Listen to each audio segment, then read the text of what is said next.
I didn't really tidy it. Oh no, you can see the crack. We're just talking about how because there's only two of us, you can see more of our background. We haven't tidied up. So welcome to the What Now show. As you can see, we are a Sharon down, but she may jump in and join us later. She's been on a train, no doubt doing exciting things that she's going to tell us. Do you know? No, it's very exciting. I'm just going to turn my light. Hello, I'm Mel Byron, and next to me, I'll never get this right, however many times we do it. There she is. Here's Ribs Norman wearing some lovely. I'm an orange as well. Oh yes. But you're wearing the rather fabulous orange dungarees you bought last week in Faversham. I did with you, and they are fantastic. And I have to confess, I have been wearing them ever since. Oh no! Really? Every day I'm like, I could probably get another day out of them. It'll be fine. So they're quite rank now, actually, aren't they? Well, they probably are, but you can't smell me, so that's okay. No, exactly. Isn't that wonderful? I put a little bit of body spray on today. Why? For who? For what? I know. It makes me feel nice. Makes me feel like I'm doing. Because usually, when we first started doing these, if you remember, we'd kind of dress up, and and I'd put earrings in and everything. And now it's like, I'm just in a t-shirt. This is me dressed up. What are you on about? Oh, that's a bit better. I look a bit more alive now, don't I? Press the button. Better light. Oh, I see. Okay. I do have makeup on, but that's... Well, I put a bit on, but I ran out of time because the dog kept barking. I had to investigate why. Seagulls, I think, was the answer. So I didn't have time to finish, so that's why I look a bit ghostly. Oh, you look fine. You look fine. I mean, the main thing is you're showing off your dungarees, but unfortunately, because Sharon's not here, her face is... I know, it's like I'm wearing a Sharon badge. A big Sharon badge. Oh. On your brand new dungarees. Yeah. So it has been a while. It's been a few weeks since we did this. So so much has been happening in the interim, hasn't it? It has. So tell us what happened down at do tell us about the Faversham Fringe, because some of us couldn't get... Yes, the Faversham Fringe happened, and sadly, my right-hand woman was not there. I'm going to point. No, this way. We'll never get it right. Are you on my right? No, I don't know. Anyway, no, unfortunately, Mel couldn't come because she had been pinged. I haven't been pinged. I've been emailed by Test and Trace, which is the really serious one. T&T'd. And yes. T&T. So I couldn't. I had no right-hand woman. But it was all right. We battled through. It wasn't as much fun. We're all miserable. But no. I was pretty miserable too. Actually. Yeah. I was fine with the because I started self-isolating the previous Sunday because they didn't email me. I should have started on the Saturday, but they didn't email me to the Sunday. And I was fine actually up to Friday night. And then Saturday, I was like, I should be on stage now. But I kept really busy and cleaned the house and did lots of useful things. Sunday, I was so miserable because I'd done all the displacement activities. Yes, you'd run out of things. The house is shiny. Yeah, except there was one good thing because you had to cancel your show. When I made the schedule, I didn't actually plan for eating, so I had no time. So I had a big box of Frosties and 4 pints of milk, and that's what I was eating. And then I realised because your show was cancelled, I had a slot there, so I had some pizza on the Saturday, so that was nice. Yeah. Every cloud, eh? Every cloud. Exactly. I did eat the whole box of Frosties and 4 pints of milk in a weekend. And it was a 750 gram one as well. How much milk do you put on a bowl of Frosties then? Well, this is the thing. I looked at the box of Frosties and it has number of servings in it. 35 servings. Oh, in your dreams. In your dreams. I get like 4 servings out of a box of cereal, so I don't buy them. Well, this was a giant. It's the biggest box you can get of Frosties. But it felt like it was back in my student days because that's what I lived on at university was Frosties. So, yeah. Very specifically Frosties as opposed to other cereals. Oh, yeah. No, well, just Frosties, yeah. Wow. Every so often, one of my flatmates would say, come to the kitchen and give me a bowl of hot food and go, eat that. And I go, okay. But, yeah. People cared about you. That's They really did. rather lovely. Yeah. That's really rather lovely. I'm wondering what that round thing is in my background. Oh, it's this. It's a bit of light. I can't show you. Yes, I can. Okay, it looked like a curtain. Oh, look, a bit of angle poise. There we go. Lovely. Because my office has become the dumping ground, so it's just full of crap. That being one thing.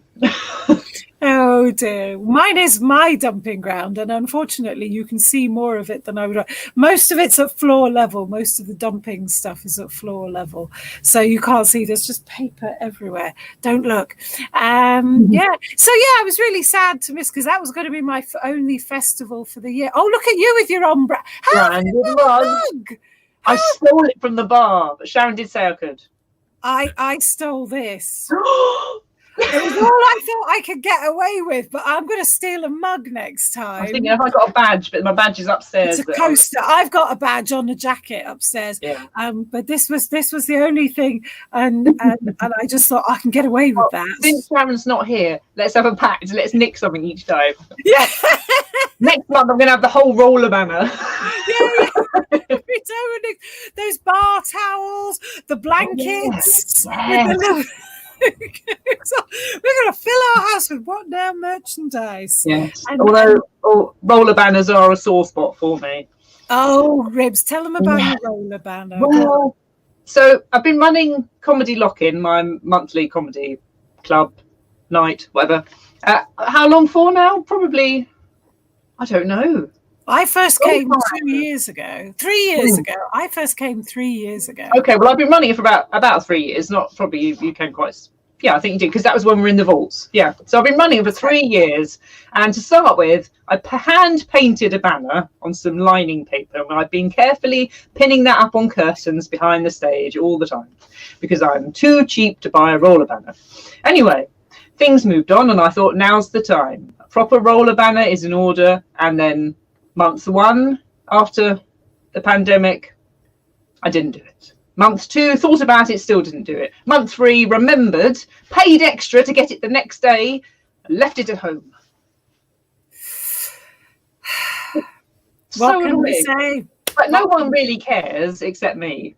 And that bit of hair is really annoying. Well, I cared because, branding, marketing. Yeah. What Now banner, but we also wanted Comedy Lock-In to distinguish it from other comedy nights, because other comedy nights are available even at the What Now bar. Yeah, and we're building a brand.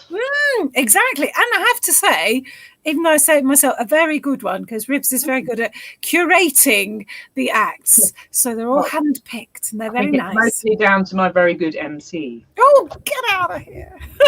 Oh, and you pointed the right way first. No, I had to think before I did it. I was like, oh, I don't remember which hand did you use last time. Yeah, well done. But no, it's always a really good night. First Thursday of the month, the What Now bar in Baversham, and it's really, really good. And yeah, we've had 3 excellent months in a row, haven't we? So thank God I was out of isolation to do that, because I was allowed out. I was allowed out 2 days before, the Tuesday morning, and I remember I walked up to Marks and Spencer's to get myself a little treat for breakfast, and I felt like a naughty child. I thought, oh, somebody's going to spot me. Because on the test and trace, I don't know if anybody else has been tested T&T'd. So you feel it. I was allowed out once to go and get a test, which is literally only across the road, so that's fine. I came back. Filled it in once I got the negative result, and you put in your number, and they say to you, we'll be in touch to support you through your self-isolation. How many times did they get in touch with me? None, ladies and gentlemen. I could be still sitting here going, do I need their permission to go out? I don't know. I just counted to 10 days and then I was out of here. So fortunately I was out, and thank God, because speaking of Marks and Spencer's, now I don't want this show to be a husband bashing show. I'll let it be a husband bashing show. On the Friday of my self-isolation, because we were quite stocked up on food, I thought we need to get some more food. So I wrote a wee shopping list and gave it to my husband. He came back shortly after, having been to Marks and Spencer's and bought less than 1 bag of shopping and spent 50 quid. Oh, what did he buy? I don't know. I have to. Well, I do. He bought some wine for himself, fair dues, and he bought the nicest cherries I've ever eaten in my life. They were huge. They were. They must have been £10 a box. 50 quid though. Well, it was £47.80, but it was as near. I thought, oh my God, we can't afford for me to be in isolation any longer. I was furious. And then when the day after I got out, I went to Aldi and spent the same amount of money virtually on 4 big bags of shopping. And I was like, look at this, waving my receipt at him. And he's not good at the shopping. So thank God. No. We're out. I'm out. And so no more. Well, maybe a little. Marks and Spencer's is for treats. It's not. It is, yeah. It's for nice things. Oh, yeah, niceties and yellow stickers, but not for your shopping. Not for your shopping. They're good for pants. And for pants. Yeah, our local is a food only, so it doesn't. Oh yeah, they wouldn't be very good for pants then. No. They did for a while sell undies, but then they stopped selling them. And especially, I think, because now you can buy them online and then have them sent there and just go and pick them up when you're doing your shopping. You know? Okay.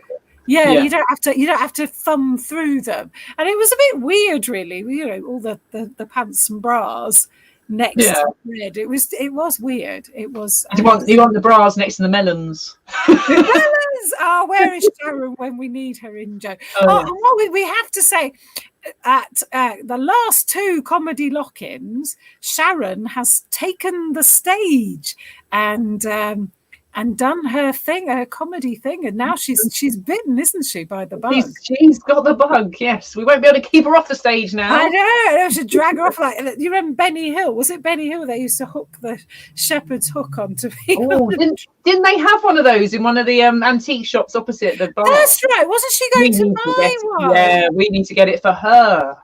Yeah, honestly. I mean, if she comes in late now, she'll be like, blah, blah, blah, and then she'll give us your. I'm so jealous of your what now mug. Every time you lift it up, I'm just going to wave my coaster at the lady. It's empty. I'm just pretending. Yeah. I've got a coaster. Oh, so that was all I thought I could get away with stealing. I didn't aim to steal it. I brought it downstairs because I'd been drinking out of it upstairs on stage. And then I brought it downstairs to wash it up because there wasn't any washing up liquid. And then Sharon said, "Are you trying to steal that?" And I said, "No, but can I?" And she said, "Yes." So that's not really stealing, is it? Not if you ask. Well, not if you were all. It was almost like you were rumbled, so you said no, and so she thought, "Oh, she wasn't." I wasn't stealing. I literally was bringing it down to wash up. I brought down a load of empties as well. You did actually. We were very good actually. We are trained now because at the Fringe I did all the jobs, including clean the toilets. I am now trained. Sorry, I'm rubbing it in again. What? And how is that rubbing it in? Did you want to clean the toilets? Not really. I cleaned my own, so you know. Oh, yeah. I mean, I cleaned some toilets. They just weren't the ones in the bar in Faversham. Yeah. So yeah. Oh, a bit gloomy, really. I was gloomy. But anyway, next year, bigger Fringe, better Fringe, loads more acts, lots of stuff going on. It's going to be amazing. It is. And I will be there.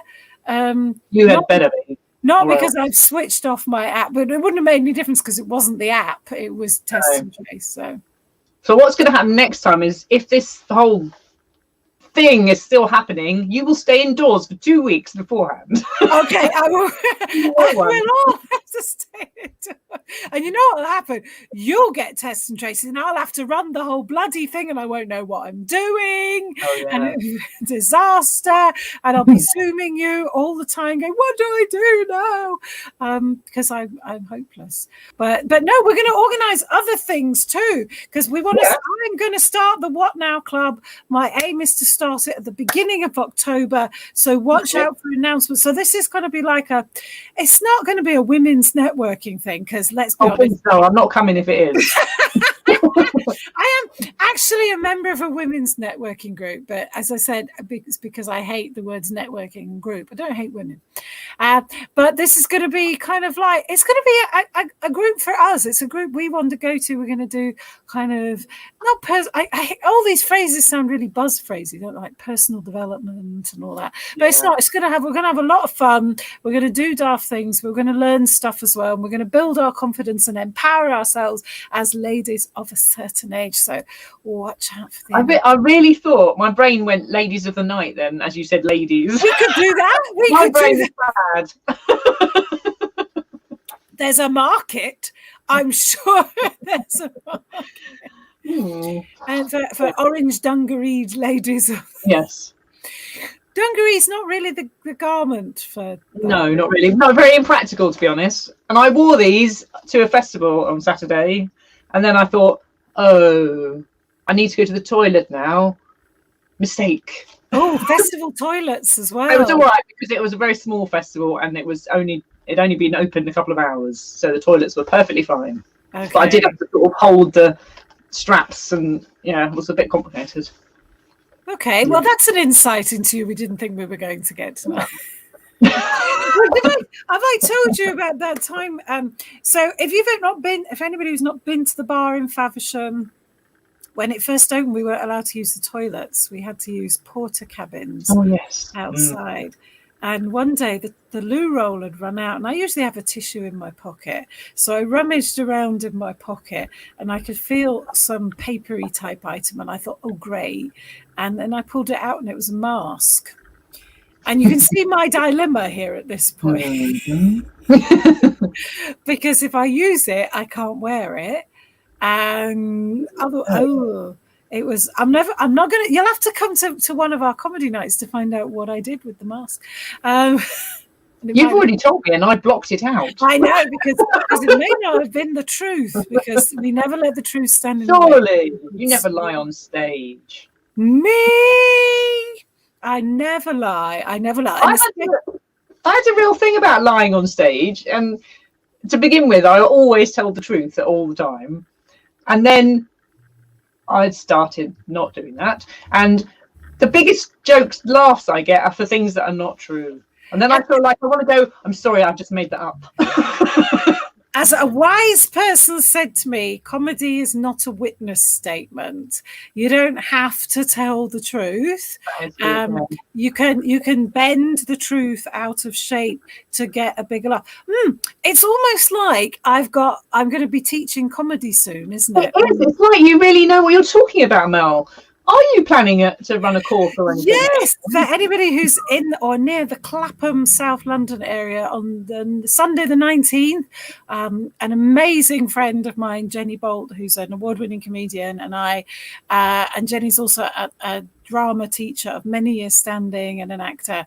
We're going to be teaching comedy, the rudiments for it. So for anybody who wants to learn comedy, to be a comedian, or just wants a confidence boost, because I actually think, I don't know how you feel, Ribs, but I think actually standing on stage and making people laugh, it does really give you a boost, doesn't it? It absolutely does. I mean, I'd go as far as to say it's changed my life. Well, I'm sure I've said this before on here, but I mean, I went to an improv class, and because I thought I would hate it, and I thought it's outside my comfort zone, and I absolutely loved it. And then that led into stand-up, and I tried that, and then I was like, well, this is good. This is like drugs without drugs. Not that I've done drugs, as I assume they might be. Yeah, it's a real confidence boost. It really is. Yeah, and I think yeah. And that's, I think, what Sharon got out of it, so I didn't realise how much of a buzz you get. When it's bad, oh my God, it's like, horrible. But when it's good, it's really good. But you know about Sarah Millican and the 11 o'clock, I think it's the 11 o'clock rule, or the 12, that if it's bad, you're only allowed to beat yourself up till 11 a.m. the next day. And equally, if it goes really well, you're only allowed to... I'll keep harping on about it, you got to stop that at 11 a.m. And I think that's good as well. And then you get on and you do the next gig and the next gig. And it's very empowering. It's really very empowering. And we love it. And it can also be quite terrifying, but like the gig I did at the weekend at a festival, which I have. Tell me. So it's the first time I've ever done a festival, and quite frankly, it was terrifying. I mean, the audience is far, far away and not really interested in what you're doing, just chatting and sitting and drinking and, generally vaguely looking over at you occasionally. It's very hard to engage people in a comedy set when they're not even looking at you. So you just feel like you're talking out to no one, but your voice is really loud. And also, you're at a music festival and you're doing musical comedy, which I wondered if was maybe a mistake.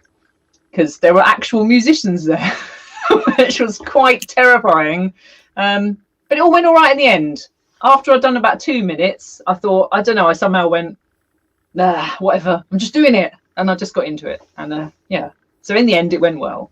Great, good. The guitar playing, not so much. I did end up singing a cappella as usual, which was, as I was doing that, I was thinking, you're at a music festival, you're singing to loads of people without any backing, and it's a Robbie Williams song.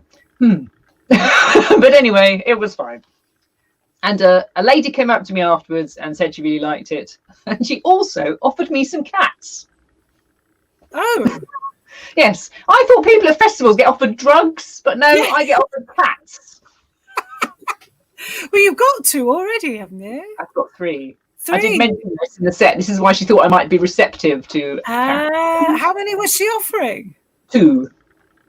Yes. Taking your total up to 5. Yeah, I'm like, that's too many cats. I mean, yeah, 3 is actually quite a lot of cats, but yeah, 5 would be too many. Although my dad's got about 16 at the moment, so you know. 60 all in the house.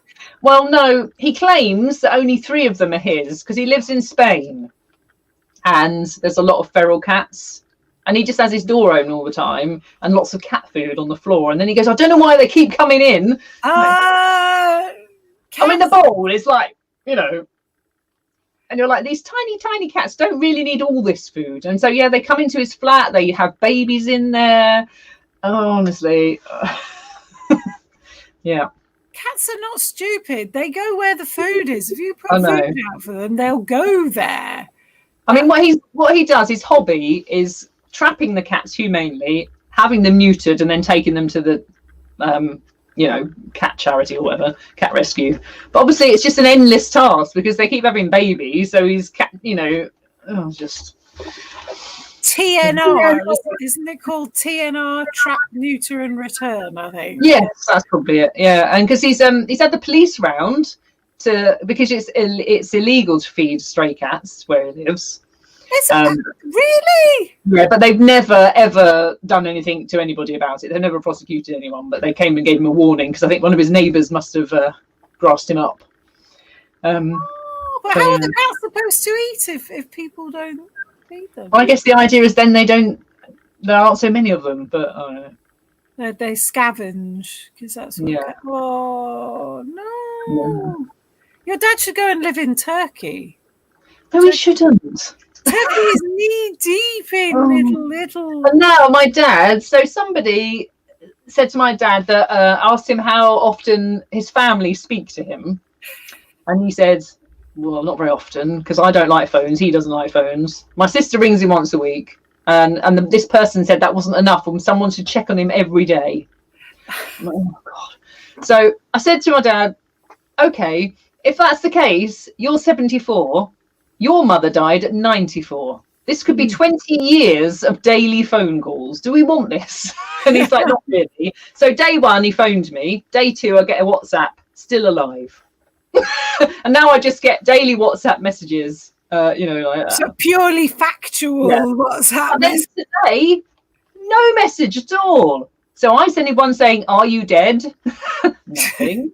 I send a text. Like, yes.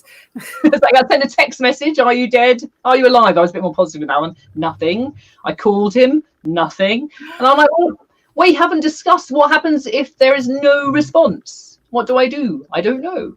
So eventually, I managed to get hold of him. He had no internet. All of his communication is via the internet. So. Oh no. Yeah, so I'm like, so either you're dead or you've got no internet, and I can't tell the difference, and I have no way of. And then anyway, even if he is dead, what do I do? I'm in the UK. Yeah, you're in Folkestone, yeah. Now Sharon has arrived. She is backstage. Do we know what button to press to make her? We don't have the power, I don't think. We need. Let me raise Cain, as it were. Raise Cain. For those who don't know, Cain is our technical guy because we're girls. Wasn't that a film, Raising Cain? It was, yes. Because we're girls and we don't know how to do it. It's not that we don't have the button. We don't have the buttons. Otherwise, I would be very capable of pressing the button. Thank you. Yeah, in fact, Sharon's usually the only person who has the button, but she's yes. Oh, he's typing. Oh. Of course, coming. There you are. I'm sure he wanted everyone to know that. Yeah.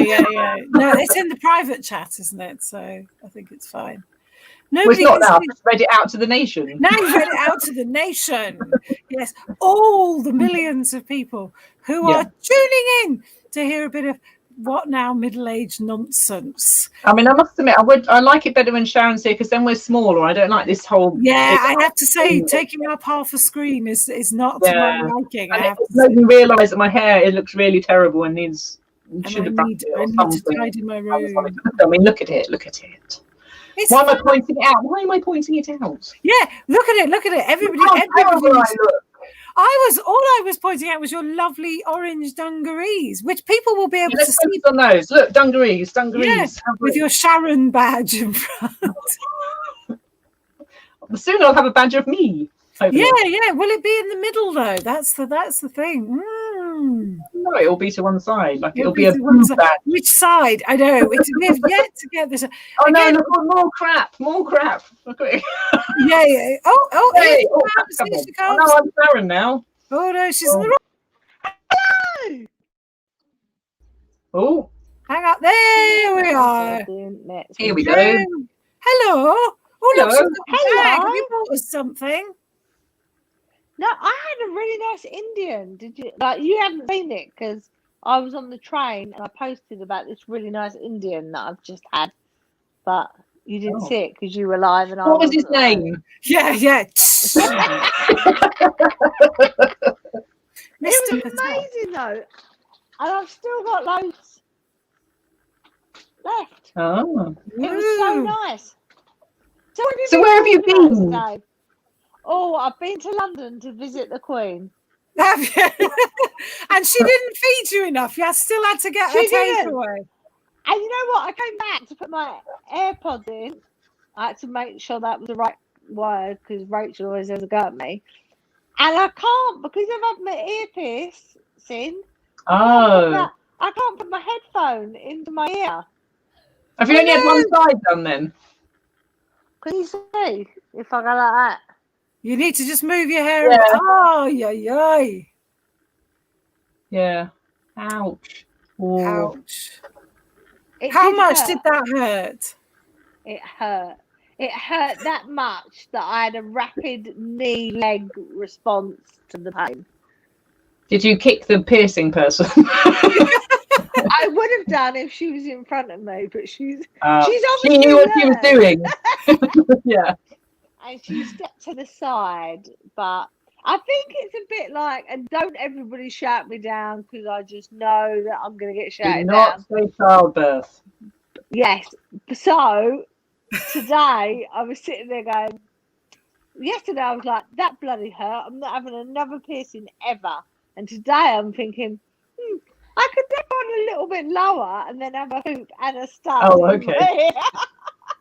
Well, I think that's a lie. That it's like childbirth. You forget it's how painful it is. Because how many children have I got? One. There's a reason for that. And the thing is, see, I'm just a clever one because really and truthfully, I think I've got 7 kids and I never gave birth to any of them. Yeah. Very sensible. Or you could do what I did and have none at all. Adopted, just forget about them. Unless you got my teenage next door neighbour who's always coming around to raid my fridge and eat my food and use my internet. But then she didn't start coming till she was about 13. So I kind of got the bad stuff. I only got the sort of awkward teenage years. So that's okay, isn't it? In fact, her mum actually said to me at one point, she's yours if you want her. We've all said that at one point. I know. The thing is, the cat, we've got this cat that isn't ours that keeps coming round to our house and has come round to our house for about 13, 14 years. The owner went mental after about 10 years and said, it's an absolute disgrace. You're taking liberties with my cat. Blah, blah, blah. You shouldn't be having my cat. You shouldn't be feeding my cat. You shouldn't be taking care of my cat. The The teenagers, Mum, not bothered. Not bothered at all. Keep her. Feed her. Do whatever you want. But yet the cat people, what can I say? I don't get that because I'm quite, and Rachel's sitting right beside me, so I'm quite a controlling mum. And I think that went in my favour because when all the kids got teenagers, they all just spent more time over not their spouses, their other halves' houses than spending time with me because And I remember like friends of mine were going, aren't you worried that the kids are like spending more time over they're at their partners' houses? And I was like, no, like, why are they worried? So not that controlling after all. So Sharon, where have you been? Are you allowed to tell us? I've been uptown because, so I don't know if you know, but I've started to get the online. No, not the online. What the hell am I talking about? I've started to get the comedy bug, and it's been. Have you just done a spot? No, I haven't done a spot. Oh. But I've done a bit of writing and I've done a bit of like just discussing where we go from here.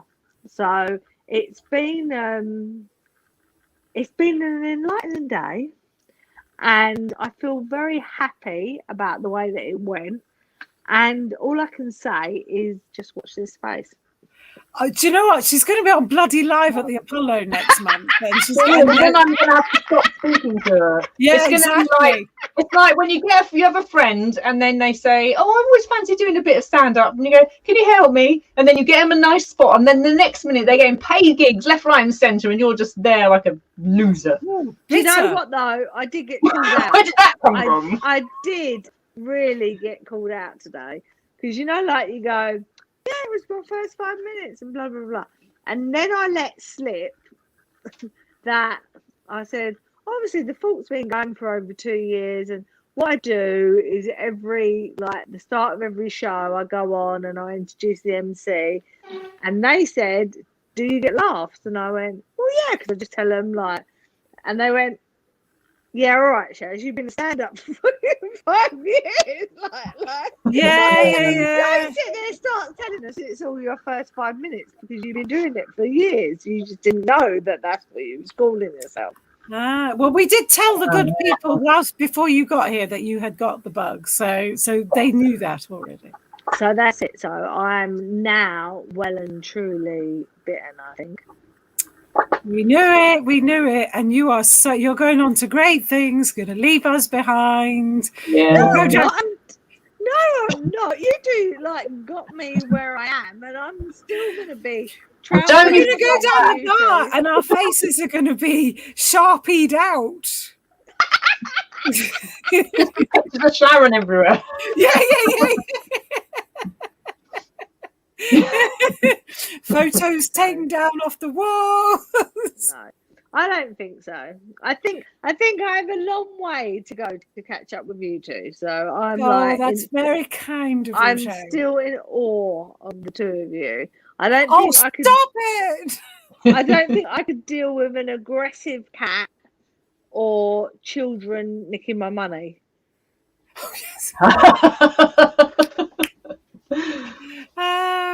I got on Saturday at the festival. I got all of I used my money cannon thingy, and I got all of the guys who were running the stage picked it all up for me because I planned that I would just lose all of it, and I was fine. I'll just write that off. It's not real money, obviously. And no, they gave it all back to me at the end. They go, here you go, we've collected all of it for you. Wow, that's star treatment. Yeah.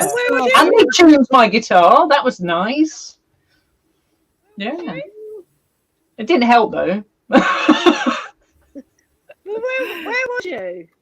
I was at a festival in Orpington. The Priory Live or something. Yeah. I know that. Because the Priory is the shopping centre, isn't it? Is it? I don't know. I've never been to Orpington before. I've now been to that park. That's the only place I'm back out again. I don't know where the park is, but I know the shopping centre is called the Priory as well. Oh. We're not talking about the Priory, the I was about rehab. to say, as I was No, saying, I haven't been to rehab. To the rehab place. Yeah. But that is a posh rehab for celebs. So I'd know Ribs if there's anything you want to share. No. Not about rehab, but about your hidden wealth. My hidden wealth. It's very well hidden from me. Yeah. So Sharon, when's your next gig? Tell the people. Well, the next one is booked in for this. This is where I'm getting a right diva. So the next one is booked in for the 19th of September in Felixstowe. But there's a bit of me that goes, I can't wait till September. And it's a whole month before we go. So is she going to be? Are you going to be on? Have we to put her on at Lock-In again on the 5th of September then? Lock-In will just be the three of us. We'll just have to and then we might let other people on, but we might not. Maybe. But it is a long time, actually. It is a long time. Yeah, and I feel like it was that, isn't it? Like you two both know it, but I'm just telling you what you already know. But so I remember Matt saying to me after the first gig, "Oh, you got the buzz," and I went, "No, I haven't. I really like."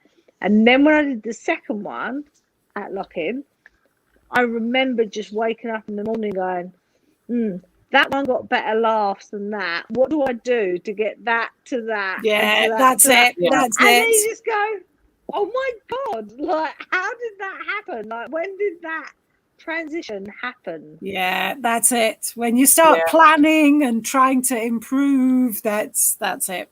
That's it. You're now addicted. You will have to go to the Priory. And then it was like on Sunday with Aaron, and I was like, so like before I just introduced him because he'd been down and done his work in progress before, and I was fine. I just said, "Welcome to the stage, Aaron." Blah blah blah.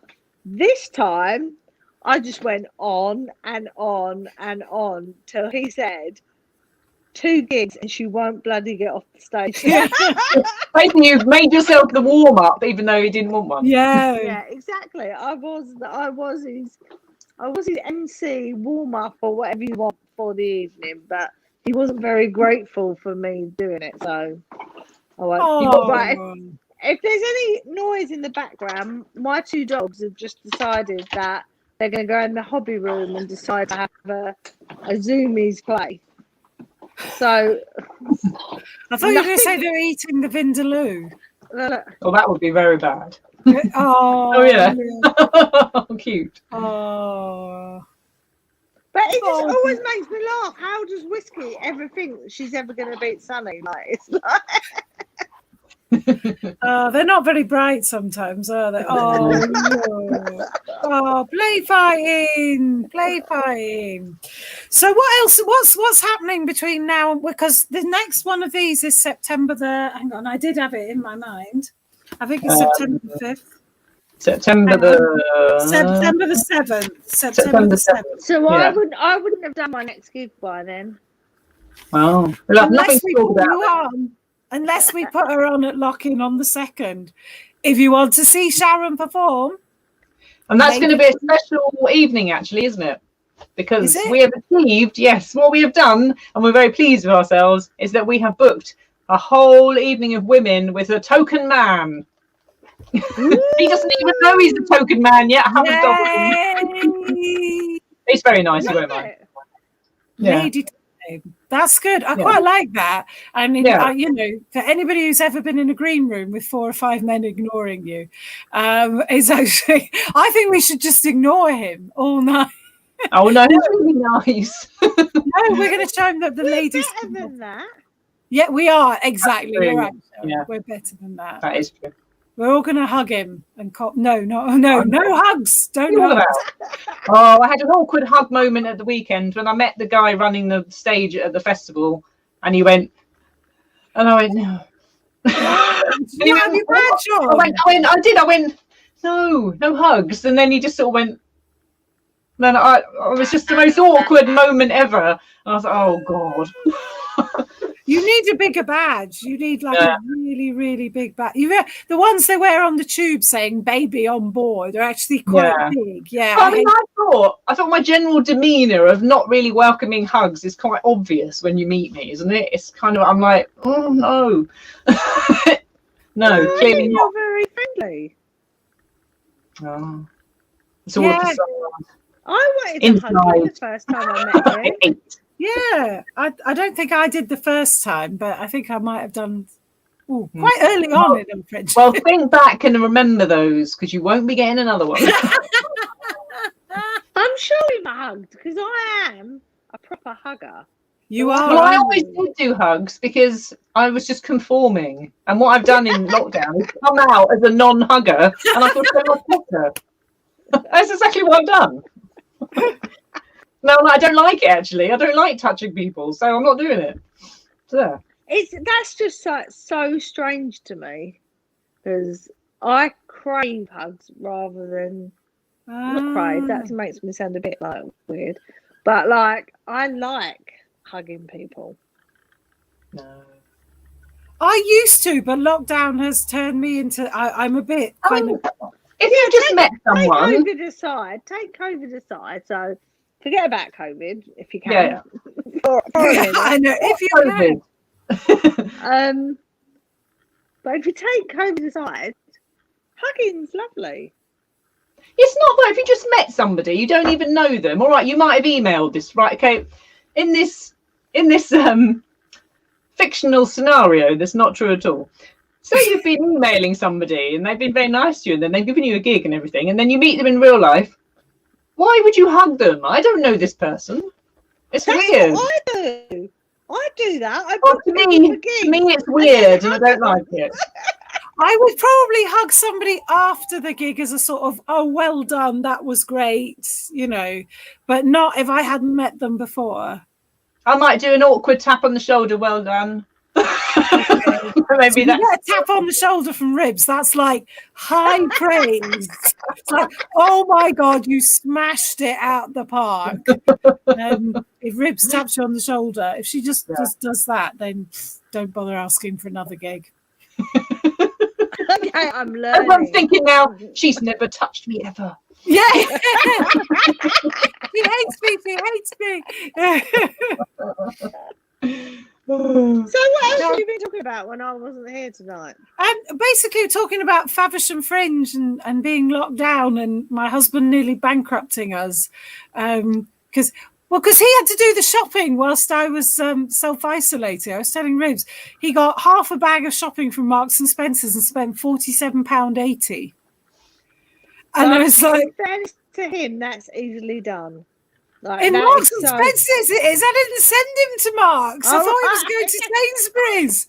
I was thinking, if you shop in expensive shops, what do you expect? Do you know what? It's because Marks and Spencer's is the nearest supermarket to our house. Sainsbury's is another 3 minutes walk further along. And you can see how it must be exhausting for an otherwise fit man of 60 to walk that extra 3 minutes and spend only £20, £47. And I was just, he said, he knew when he came into the house, he went, "You're going to kill me. You're going to kill me." I always do. So at Christmas, I always do. On Christmas Eve, I always do a last minute Marks and Spencer's shop. And every year I go, like what I call like the makeup food, so you've got your Christmas dinner, everything else. But every year I do it, and that comes to more than the whole of Christmas dinner. Yeah. But I still do it every single. I'm just going to pop into Marks and Spencer's and see what they've got, just to tide us over till Boxing Day. Where you're going wrong is you need to live in a shithole where there isn't a Marks and Spencer's. Then you're all right. There you are. In fairness, we haven't even got Waitrose. We've only got. Strood now has a Marks. What is the poshest shop we've got? Strood has a Marks and Spencer's in the shopping. Strood. Yeah. I thought you had a Waitrose in Folkestone. No, it's in Hive. Is that different? It's Hyde. Hyde is a different town. Yeah, you have to. Oh, I thought it was like a suburb of Folkestone. No, so we'd have to. So the poshest shop in Folkestone, well, Asda, Tesco, Aldi, Lidl. That's what we've got. No, really? Oh, Morrison's. There you go, Morrison's. We like Morrison's. Oh, Abigail says we have got a Marks and Spencer's at the garage. That doesn't count. That's a garage. I mean, there's hardly got anything in it, has it? I always thought Folkestone was quite posh. That's what I did. Yeah. Maybe it was until I moved in. I don't know. I brought the area down. The house prices come crashing down. Yeah, because Ribs is in the area. Ribs in a zoo moved in. Yeah. Well, maybe we'll move to Folkestone whilst the house prices are still accessible. Well, they are. Oh, are you thinking? You won't like it. There's no posh shops. So. No, I mean, every time we go somewhere, we look in the estate agents. We go, we could buy 2 houses here, one to live in and one to rent. You know, and then we think, oh, but we'd miss London. But you can so it's really up. It's not that. I know that's the thing. Where you live and on that high-speed line, it's not. I know. It is. I don't know. We just miss London too much. I think we both would. Because my husband's parents, Dan's parents, back in the 80s, they moved down to Christchurch in Dorset to be near his granny. I know Christchurch very well. It's a lovely part of the world, isn't it? And they weren't even in Christchurch. They're in a village. And his mum hated it so much that she moved back to London on her own whilst his dad was still working until his dad retired. Oh, and she moved into a shared house, like with loads of young people. So this 60-year-old woman was living with all these sort of... Oh, she's having the time of her life. Yeah, she was. She really enjoyed it. And then his dad moved back. But they'd sold this whopping great house to move down to. But of course, once you've sold a house in London, you can never move back to the same size house. I mean, they still moved into the most gorgeous flat on Richmond Hill. I mean, it was just absolutely gorgeous, but it wasn't a whopping great house in Putney. No. And his mum was like, no, I want to move back to London. So they moved to Richmond, and she was very happy. That's where they spent the last of their remaining years, in Richmond, not in the country. I don't want to live somewhere, because I know when I'm older, because I've had a bad back for years, that I won't be able to drive. And I don't want to live somewhere where I need to be able to drive. That's a big thing for me. I do get that. Like where we live, I am very... because I don't drive, I am very so our nearest any public transport is 2 miles away, and that includes a bus. Like we have no public transport, although all the villagers are up in arms because they're gonna build a train station just up the road from me, so I'll be able to walk to the train station in less than 15 minutes. And all the villagers are up in arms. This is the thing. All the villagers are up in arms, like, you're going to ruin our village. And I'm like, it's going to be high speed. I think it's going to be high speed to Charing Cross, which is even better. Yeah. So I could be wrong in that, but that's what I think they said, high speed to Charing Cross. I'm like, yes. So no one in Who is watching this, because they will. My windows will be in by tomorrow. Sign the petition. No, bugger off.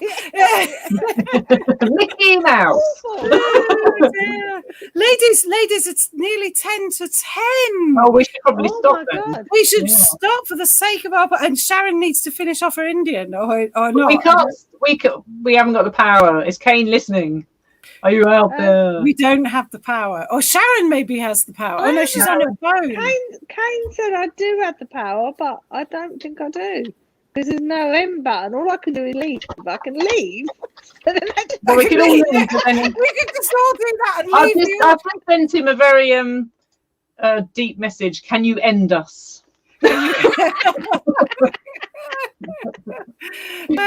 Don't drink. We're going to cut us off all of a sudden, so we should probably be saying goodbye and stuff. Yeah. Sure. So next one should be September the 7th, unless we decide otherwise, or Sharon gets a gig live at the Apollo and can't make it. Live from the live at the Apollo, couldn't I? How good did that be? That would be pretty amazing, Sharon. That would be pretty amazing. We won't be there because we'll be just seething with jealousy. We will get the voodoo doll to Yeah, your little hooped icon will be. Yes. Next month it's going to have little pins stuck in it. Yeah. I stole this, Sharon. I'm sorry. That's all right. You steal away. Look, I said to She Riv, stole a mug. I I said to Riv, you try and steal that mug? And she went, no, but if I can, I will. Okay. thought, right. Well, you know, Kane's asking now, so let's say goodbye.